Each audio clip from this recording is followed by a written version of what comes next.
Cricket মাঠে মানব সৃষ্ট যত সুবিধা নেওয়া সম্ভব তার সবই নিচ্ছে ভারত, কিন্তু প্রকৃতির সহায়তাটা যেন পাওয়াই হচ্ছে না মেন ইন ব্লুদের। 2023 বিশ্বকাপ ফাইনালের দিন থেকে এখনো পর্যন্ত একটা ওয়ানডেতেও toss জেতেননি Bharat captain Rohit Sharma.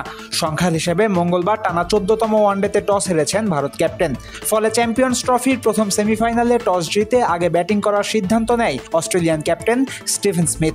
Australia তোলে 264 রান। দ্বিতীয় ইনিংসে পিচ খানিকটা স্লো হয়। প্রকৃতির আরেক দফা বিশ্বাসঘাতকতায় এদিন শিশিরও পড়েনি মাঠে। তাই অস্ট্রেলিয়া ভারতকে বেঁধে রাখতে পেরেছিল অনেকক্ষণ, কিন্তু শেষ রক্ষা হয়নি। পরে ব্যাট করার কারণেই ভারত কিছুটা কষ্ট করে হলেও জেতে ম্যাচ।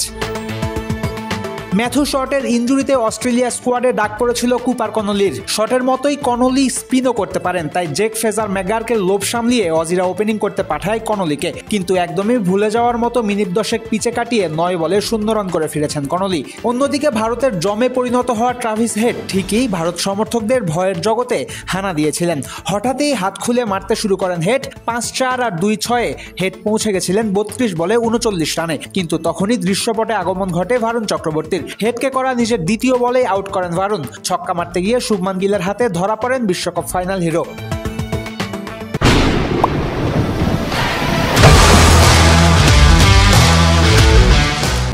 হেড যখন ফিরে গেছেন তখন অজিদের সবচেয়ে বড় ভরসা হয়ে পিচে ছিলেন স্টিভেন স্মিথ। টস জিতে ব্যাট করা যে ছিল সঠিক সিদ্ধান্ত সেটা প্রমাণ করার দায়িত্ব তখন অজি ক্যাপ্টেনের ওপর। মান্নাস লাবুশেইনকে নিয়ে স্মিথ ইনিংস মেরামতের দিকে নজর দেন, কিন্তু দুজনের জুটি যখন 56 রানে তখন ফেরেন লাবুশেইন। এরপর অস্ট্রেলিয়ার আর কোনো বড় জুটি হয়নি। নিয়মিত বিরতিতে উইকেট পড়েছে বলে অজিদের রানের গতিও বাড়ানো হয়নি খুব একটা। দলের 198 রানে স্মিথও বড্ড বেমানানভাবে বোল্ড হন মোহাম্মদ শামির বলে।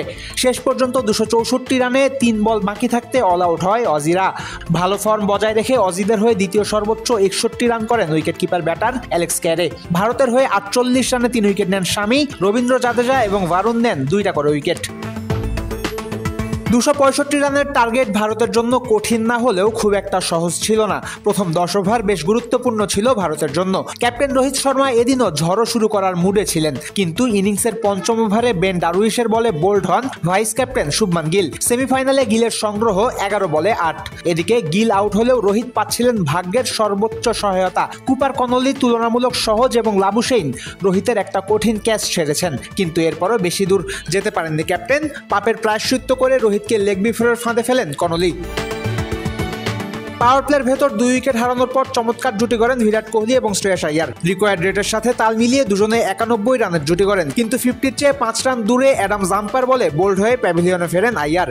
জাম্পার দেওয়া প্রেরণায় উজ্জীবিত হয়ে আকসার প্যাটেলকে ব্যক্তিগত 27 রানে বোল্ড করেন নাথান এলিস। ভারতের সংগ্রহ তখন 178। পিচে সেট বিরাট কোহলি যখন আছেন তখন এমন পরিস্থিতিতে দুশ্চিন্তা আসার কথা নয় ভারত সমর্থকদের মনে। কেএল রাহুল এবং বিরাট কোহলি এগোচ্ছিলেন দুর্দান্ত গতিতে, কিন্তু হঠাৎই ছন্দপতন ঘটে কোহলির। সেঞ্চুরি থেকে 16 রান দূরে জাম্পাকে ছক্কা মারতে গিয়ে লং অনে ডারউইশের কাছে পরিণত হন বিরাট। ভারতের সার্টিফাইড ফিনিশার হার্দিক পান্ডিয়া বাকি পথটা পাড়ি দিয়েছেন নির্বিঘ্নে। সাথে ছিলেন ওয়ানডেতে ভারতের আস্থার প্রতীক হয়ে যাওয়া রাহুল। বেশ কিছু বল বাকি থাকতেই ম্যাচ শেষ করে ফেলে ভারত। প্রতিশোধ নেয় বিশ্বকাপ ফাইনাল হারের। ভারত চ্যাম্পিয়ন্স ট্রফির ফাইনালে যাওয়ায় চলতি টুর্নামেন্টের চিত্রনাট্যের প্রায় 98% পরিপূর্ণ হলো বলা যায়। ভারত ফাইনাল জিতলে ব্যবসায়িক দৃষ্টিভঙ্গি থেকে সেটা হয়ে যাবে 99% পরিপূর্ণ একটা টুর্নামেন্টের চিত্রনাট্য।